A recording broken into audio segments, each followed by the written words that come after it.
चलिए इसी क्रम में आगे देखते हैं। तो आगे आज का देखेंगे 1909 भारत शासन अधिनियम। देखो 1909 का जो भारत शासन अधिनियम है इसे हम एक अन्य नाम से जानते हैं, जिसके नाम से ये फेमस होता है। वो क्या है? Morley Minto. आप लोगों ने अगर पढ़ा होगा, जो पुराने छात्र होंगे, अभी जो बिगिनर है उन्होंने नहीं पढ़ा होगा, लेकिन जो पुराने छात्र हैं उन्होंने ये पढ़ा होगा, मार्ले मिंटो सुधार।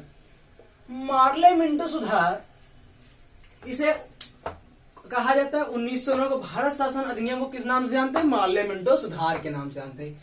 दरअसल बात क्या है, जो मार्ले थे ये क्या थे? 1909 में भारत के सचिव थे, यानी भारत सचिव कौन थे? मार्ले थे। ठीक है। और जो मिंटो थे उस समय भारत के कौन थे? वायसराय थे। वायसराय। ठीक है। तो इसे हम किस नाम से जानते हैं? मार्ले मिंटो सुधार के नाम से जानते हैं, यानी भारत शासन अधिनियम 1909 मार्ले मिंटो के नाम से सुधार से जानते हैं। और उस समय मार्ले कौन थे? भारत सचिव थे, और मिंटो क्या था? वायसराय। ठीक है। जो भी पहला वर्ड है वो सचिव का है और दूसरा वर्ड क्या है? वायसराय का। आगे चल के आपको आसानी से याद करने में हो जाए कि क्वेश्चन पूछ लिया जाता था कभी कभी कि 1909 में वायसराय कौन था? वायसराय कौन था? मिंटो थे, लॉर्ड मिंटो थे। ठीक है। अब बात करते हैं भारत शासन अधिनियम 1909, इसके सुधार आया, इसमें क्या क्या थी? इसमें सबसे महत्वपूर्ण इतिहास में देखते तो 1906 में हम पढ़ते हैं। 1906 में क्या होता है? मुस्लिम लीग की स्टैब्लिशमेंट हो जाती है। किसकी स्टैब्लिशमेंट हो जाती है? मुस्लिम लीग की स्टैब्लिशमेंट हो जाती है। किसके नेतृत्व में? आगा खां के नेतृत्व में।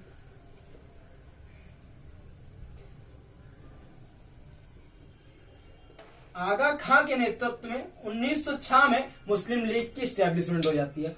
मुस्लिम लीग की स्टैब्लिशमेंट होती है। आगा खां मिंटो साहब से मिलते हैं और उसके बाद कहते हैं कि इन्हें पृथक निर्वाचन मंडल दिया जाए, यानी मुस्लिमों को पृथक निर्वाचन मंडल दिया जाए।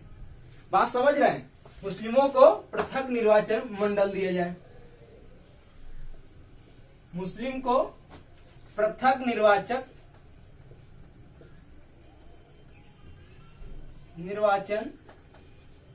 मंडल दिया जाए। ये बात ये कब कहते हैं? 1908 में कहते हैं। कब कहते हैं? 1908 में कहते हैं। और इन्हें 1909 के जो मार्ले मिंटो सुधार, इसमें मिल भी जाता है पृथक निर्वाचन मंडल। अब इसकी जरूरत क्या पड़ी?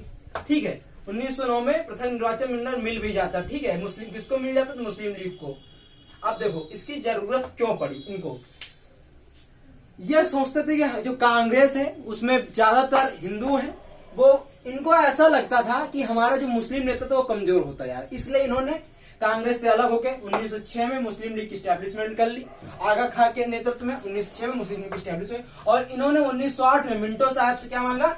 मुस्लिम लीग पृथक निर्वाचन मंडल मांगा। और 1909 में इनको मिल गया भी गया, यानी 1909 भारत शासन अधिनियम में पृथक निर्वाचन मंडल मिल गया। बात अब क्या, क्यों मिला? क्योंकि इस समय जो थे, जो कांग्रेस थी, वो प्रत्येक वर्ष चाहती थी कि कुछ ना कुछ सुधार हो, भारत में कानूनी स्तर पे कुछ ना कुछ सुधार हो। इससे उब गए थे मिंटो साहब। ये सोचते थे कि अब क्या कर। अच्छा, इनकी एक और पहले की नीति थी कि भारत में हिंदू और मुस्लिम को आपस में लड़ाओ, फूट डालो और राज्य करो। ये इनकी नीति शुरू होती थी। जब 1857 क्रांति मैंने पढ़ाया था, पूरा विस्तार से बताया था, जब उसमें बताया था राष्ट्रवाद की कमियां, उसमें बताया था, वही यहाँ पे इन्होंने रूल अप्लाई किया। ठीक है। और इन्होंने मुस्लिम लीग को दे दिया। अब जब मुस्लिम लीग, एक तो ये पहला कारण क्या हुआ? मुस्लिम लीग पृथक निर्वाचन मंडल सुधार क्यों हुआ? इसके ये भारत शासन अधिनियम क्यों आया? देखो, पहला कारण मुस्लिम लीग का पृथक निर्वाचन मंडल, और दूसरा क्या था? क्योंकि जो नरम पंथी है, जो कांग्रेस के नरम पंथी लोग थे, क्योंकि 1905 में क्या था? गरम दल और नरम दल में बढ़ जाता है। जो नरम दल चाहते थे वो क्या? प्रत्येक वर्ष थोड़ा थोड़ा सुधार हो। ठीक है। प्रत्येक वर्ष थोड़ा थोड़ा सुधार, उससे उब के भी उनको थोड़ा बहुत सुधार करना था। हालांकि जो शासन था भारत के लिए बिल्कुल अच्छा नहीं था। जो भारत सुधार है भारत के नेतृत्व में बिल्कुल अच्छा नहीं था। तो अब हम देखेंगे कि 1909 में कौन कौन से महत्वपूर्ण बदलाव हुए। एक बात और बता दें आपको। देखो, अब हम एक बात आपको बता देते हैं, उसके बाद आगे चलते हैं। आगे चलेंगे तभी पता चलेगा, लेकिन उसके पहले एक महत्वपूर्ण और बात जाननी पड़ेगी आपको। बात यह है कि जब भी निर्वाचन मंडल होता तो सबसे पहले किसको इस्टेब्लिश होते? स्थानीय लोग। देखो, स्थानीय लोग, इनका चुनाव होता था, स्थानीय चुनाव। तो इसके बाद क्या होता था? चुनाव मंडल। चुनाव मंडल। उसके बाद क्या होता था? प्रांतीय चुनाव। प्रांतीय चुनाव। और उसके बाद क्या होता था, केंद्रीय चुनाव। केंद्रीय चुनाव, ठीक है। अब देखो, जब किसी भी क्षेत्र में कोई वर्ग ज्यादा हो जाएगा तो स्थानीय चुनाव वो करेगा। जैसे कि मुस्लिम वर्ग यहाँ पे जाता हो तो वो स्थानीय चुनाव में आ गया जाता, जब वही लोग वोट करेंगे। यहाँ पे ये तो है नहीं प्रत्येक वर्ग इंडिविजुअल हर व्यक्ति वोट कर रहा है। स्थानीय चुनाव में जैसे मुस्लिम वर्ग को ज्यादा प्रतिनिधित्व मिल जाएगा, पृथक निर्वाचन मंडल, तो उनके जब ज्यादा लोग चुन के आएंगे, जैसे हम लोग के यहाँ क्या होता है एमएलसी के चुनाव होता है, उसी तरह सेम कॉन्सेप्ट यहाँ पे चल रहा है। स्थानीय चुनाव में जब इनके ज्यादा लोग मुस्लिम लोग के आ जाएंगे तो यहाँ पे चुनाव मंडल में करेंगे, ठीक है। वो फिर अपने मुस्लिम लीग के जो अध्यक्ष होंगे, जो मुस्लिम लीग से जो इलेक्शन लड़ेंगे वो ज्यादा इलेक्ट होंगे, जो चुनाव मंडल में वो लोग आ जाएंगे तो वो प्रांतीय चुनाव में आ जाएंगे। देखो यहाँ पे स्थानीय चुनाव है, स्थानीय चुनाव में क्या मुस्लिम लोग की जैसे 10 मेंबर मुस्लिम के आगे, 10 मेंबर किसके आगे, हिंदू के आगे। एग्जाम्पल दे रहे हैं, ऐसा कुछ था, ठीक है। तो फिर क्या होगा, जब चुनाव स्थानीय चुनाव में पृथक निर्वाचन मंडल हो जाएगा तो क्या यहाँ से 10 मेंबर तो वो सिलेक्ट होकर आ जाएंगे ना मुस्लिम वाले, हिंदू के कम आ रहे हैं। उसके जाके बाद क्या हो रहा है, चुनाव मंडल आ रहा है, तो यहाँ के क्या था, जो 10 आ रहे थे तो चुनाव मंडल में वो वोट करेंगे ना अपनी ही पार्टी को, अपनी पार्टी को वोट करेंगे तो वो चुनाव मंडल भी जीत जाएंगे। वही चुनाव मंडल के जो जीते हुए सदस्य थे वो प्रांतीय चुनाव में आएंगे, और जो प्रांतीय चुनाव के सदस्य जीते हुए थे केंद्रीय। यानी धीरे धीरे क्या अंग्रेज क्या जान रहे थे, अंग्रेज समझ गए थे कि धीरे धीरे जो ये हमारा उनके लिए काल बन के कांग्रेस उभर रही थी वो धीरे धीरे खत्म हो जाएगी। ये उनका चुनाव, ये उनकी प्रक्रिया थी। यानी स्थानीय चुनाव के लोग जीते हुए लोग वही चुनाव मंडल में वोट कर सकते थे। स्थानीय चुनाव के जीते हुए लोग चुनाव मंडल में वोट करते थे, चुनाव मंडल के जीते लोग प्रांतीय चुनाव मंडल, और जो प्रांतीय चुनाव मंडल के लोग थे वो केंद्रीय चुनाव मंडल में वोट करते थे। इस तरह क्या हो रहा था, आपस में मतभेद हो रहा था, हिंदू मुस्लिम लड़ा रहे थे और उनको अपना अंग्रेजों का शासन करना था। आगे चल के मिंटो साहब ने बहुत बड़ी बात कही थी, वो अभी हम आपको बताएंगे। तो चलिए आगे देखते हैं क्या होता है। आगे देखते हैं भारत शासन अधिनियम 1909 यानी मानले मिंटो सुधार अधिनियम 1909 की जो महत्वपूर्ण बातें थी उनके बारे में हम देखते हैं, ठीक है। नंबर 1 बात क्या होती, महत्वपूर्ण जो होती है, केंद्रीय एवं प्रांतीय परिषदों में वृद्धि की जाती है। केंद्रीय एवं प्रांतीय परिषदों में वृद्धि किसकी, सदस्यों की वृद्धि हो रही है। केंद्रीय एवं प्रांतीय परिषदों में सदस्यों की वृद्धि की जाती। केंद्रीय परिषद में 16 से 60 हो जाती। जो 1892 का चार्टर एक्ट था उसमें कितनी थी, 16 थी ना, 16 सदस्य आए थे सरकारी, जो उनमें से 16 में से कितना हो गए, 60 हो गए। यानी केंद्रीय परिषद में 16 में से 60 हो गई, और प्रांतीय में समान नहीं थी। यानी प्रांतीय में समान नहीं थी, कई प्रांत में कुछ और थी, कुछ संख्या कुछ और थी, इसलिए प्रांतीय में समान नहीं थी, असमान थी। लेकिन कहा केंद्रीय परिषद में 16 से 60 हो गई। अब बात करते हैं जो 60 सदस्य। देखो जो 60 सदस्य इनकी पूरी कहानी बताने जा रहा हूं, महाभारत पूरी, कैसे कैसे कहां कहां बटे, क्या पृथक निर्वाचन मंडल था, यही समझ में आएगा। इसलिए जितनी मेहनत कर रहे हैं इतनी मेहनत आपको भी करनी है। बस थोड़ा सा ये वीडियो शेयर करना है, कुछ ज्यादा नहीं करना, ये वीडियो को आपको थोड़ा सा शेयर करना है अपने दोस्तों, चैनल सब्सक्राइब किए बिना ना जाना, क्योंकि बहुत कहानियां आप सुनने को मिलेगी, पूरी जीएस कहानी सुनाऊंगा, इसलिए थोड़ी मदद आप भी करिए, बहुत मेहनत से होता है ये सब, थोड़ी ऐसी आप भी मदद करिए, ठीक है। जो 60 सदस्य थे, जो 16 से 60 हुए केंद्रीय परिषद में, उनमें से अब 60 परिषदों की कहानी देखें। 60 सदस्य 9 पदेन, यानी 60 सदस्य और 9 पदेन, और यानी मुख्य अधिकारी जो 9 होते, जैसे सीजीआई है 30+1 चल रहा है प्रेजेंट टाइम में, ठीक है। 30+1 यानी एक मुख्य चीफ जस्टिस होता है और 30 सदस्य होते हैं, 30 जो होते हैं जस्टिस होते हैं, ठीक है। उसी तरह यहाँ पे कहानी चल रही है, 60 सदस्य 9 पदेन, ठीक, यानी कितना हो गए 60+9 यानी 69 टोटल हो गए। 60 सदस्य प्लस 9 पदेन सदस्य, ठीक है। 60+9 यानी 69 में से 37 यानी 69 में से 37 यानी 37 सरकारी, 32 गैर सरकारी सदस्य। 69 में से 37 सरकारी और 32 गैर सरकारी सदस्य। अब 37 तो सरकारी है तो इनको अब बाहर निकाल दो, अब बचते क्या है, गैर सरकारी। 32 में से जो 5 नामजद, अब जो 32 गैर सरकारी सदस्य उनमें 5 नामजद होके आते हैं। नामजद का मतलब रोहन तुम चले आओ, मोहन तुम चले आओ, सुरेश तुम भी चले आओ, रवि तुम भी चले आओ, बची सीता मैया जो भी है सबको आ जाओ, ठीक है। तो 32 में 5 नामजद ये हो गए, ये 32 में से 5 नामजद हो गए, तथा 27 चुने हुए सदस्य आते थे। 32 जो गैर सरकारी सदस्य होते थे उनमें 5 नामजद तथा 27 चुने हुए सदस्य आते थे। अब उन 27 की कहानी देखो, जो 27 चुने हुए गैर सरकारी सदस्य आते हैं उनमें 27 की कहानी देखो। 27 में 8 पृथक निर्वाचक मंडल, 8 कहां से आ रहे हैं, पृथक निर्वाचक मंडल से आपके सदस्य हैं। 8 कहां से? पृथक निर्वाचन मंडल के सदस्य हैं। और उसके बाद 4 ब्रिटिश पूंजीपतियों, यानी कि यहाँ पे पूंजीपतियों की भी सीटें फिक्स थी। कौन सी? 4 ब्रिटिश पूंजीपति, जो बड़े बड़े यूरोपीय बिजनेसमैन थे उनकी, 4 ब्रिटिश पूंजीपतियों तथा 2 सीटें किसकी? जमींदारों की। उस समय के जो बड़े जमींदार थे उनकी 2 सीटें फिक्स हो गई। तो किसकी?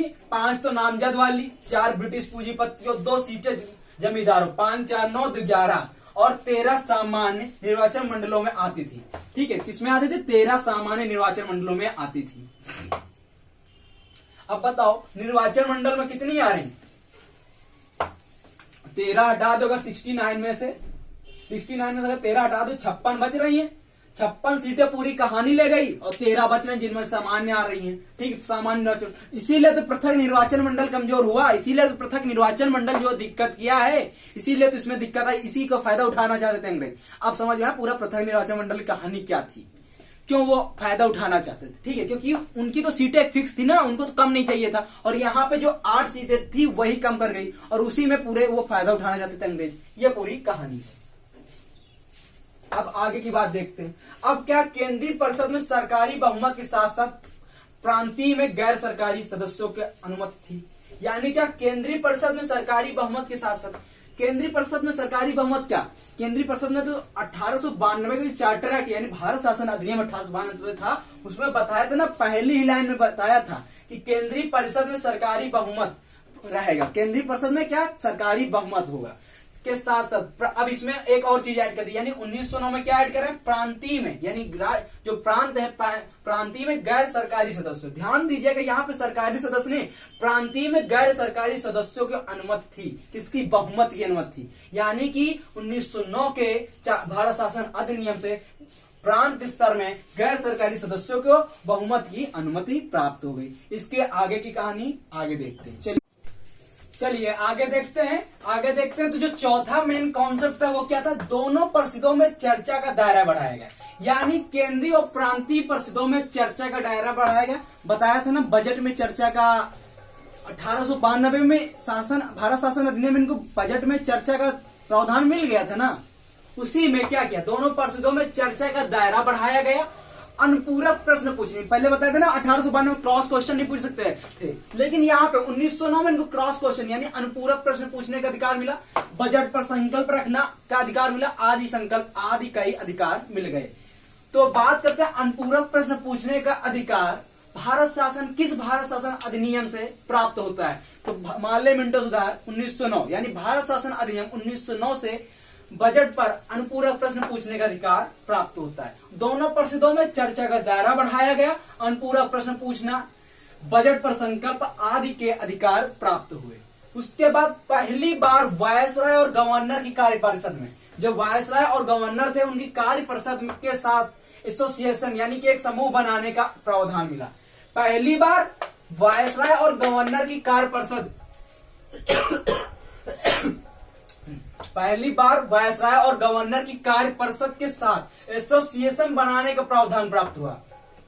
और पहले भारतीय कौन थे जो इनकी वायसराय की परिषद में कार्य करते हैं? सत्येंद्र प्रसाद सिन्हा प्रथम भारतीय थे। प्रथम भारतीय सत्येंद्र प्रसाद सिन्हा थे जो पहली बार वायसराय और गवर्नर की कार्य परिषद के साथ साथ एसोसिएशन बनाते हैं। पहली बार वायसराय और गवर्नर की कार्य परिषद के साथ एसोसिएशन बनाने का प्रावधान प्राप्त हुआ। और पहले भारतीय कौन थे? सत्येंद्र प्रसाद सिन्हा। ये क्वेश्चन कभी कभी पूछ लिया जाता है, पहले भारतीय कौन थे? तो सत्येंद्र प्रसाद सिन्हा। याद रखना, इतनी महाभारत कोई नहीं बताएगा, डीपली में लिख के ले लो, कहीं भी पढ़ लेना। और इनको विधि सदस्य के रूप में नियुक्त किया गया। किस रूप में? विधि सदस्य के रूप में नियुक्त किया गया, विधि सदस्य के रूप में। तो जब सत्येंद्र प्रसाद सिन्हा को नियुक्त किया गया कार्य परिषद में, वायसराय की कार्य परिषद में पहली बार, तो किस रूप में? विधि सदस्य के रूप में सत्येंद्र प्रसाद सिन्हा को पहले भारतीय थे जो कार्य परिषद में, किसकी? वायसराय की कार्य परिषद में नियुक्त किया गया विधि सदस्य के रूप में। ठीक है, उसके बाद पृथक निर्वाचन मंडल के अंतर्गत, पृथक निर्वाचन मंडल क्या था? पृथक निर्वाचन मंडल सुनते आ रहे हो लेकिन इसका पूरा कॉन्सेप्ट निकला। तो पृथक निर्वाचन मंडल के अंतर्गत मुस्लिम सीटों पर सिर्फ मुस्लिम वोट कर सकता था। पृथक निर्वाचन मंडल का मतलब क्या है, किसी बाहुबल्य क्षेत्र में कोई जिसके बाहुबल्य क्षेत्र एरिया है वहां पे उसी बाहुबल्य क्षेत्र के लोग वोट कर सके, ठीक है। तो पृथक निर्वाचन मंडल के अंतर्गत मुस्लिम सीटों पर सिर्फ मुस्लिम वोट कर सकता था। और उसके बाद सांप्रदायिकता। सांप्रदायिकता क्या चीज है, जब जैसे पृथक निर्वाचन मंडल है तो मुस्लिम लोग कर सकते हैं, तो ये एक तरीके से सांप्रदायिकता ही तो दिख रही, सांप्रदायिकता ही तो दिख रही। उसी को सांप्रदायिकता को वैधानिक बताया। किसने बताया सांप्रदायिकता को? वायसराय साहब। कौन थे वायसराय? कौन थे बताओ भैया? मिंटो थे ना। सांप्रदायिकता को मिंटो ने वैधानिक बताया। और इसी के लिए अब महत्वपूर्ण क्वेश्चन, महत्वपूर्ण, सांप्रदायिकता निर्वाचन के जनक किसे कहा जाता है? तो लॉर्ड मिंटो को कहा जाता है। क्वेश्चन 1 लाइनर बन के आता है, एसएससी में पूछा हुआ क्वेश्चन है। सांप्रदायिकता के वैधानिक बताया किसने बताया? मिंटो ने बताया। और क्वेश्चन क्या बन के आया? सांप्रदायिकता निर्वाचन मंडल के जनक किसे कहा जाता है? लॉर्ड मिंटो को कहा जाता है। यह हुआ पूरी महाभारत, पूरी कहानी समाप्त हुई। भारत शासन अधिनियम 1909 यानी माले मिंटो सुधार 1909 की पूरी कहानी समाप्त हुई। आई होप ये लेक्चर आपको पसंद आए। अगर पसंद आए तो प्लीज चैनल को लाइक करें, शेयर करें, सब्सक्राइब करें। ये आपका अपना चैनल, बाकी आपकी मर्जी। धन्यवाद। जय हिंद दोस्तों, बाय बाय।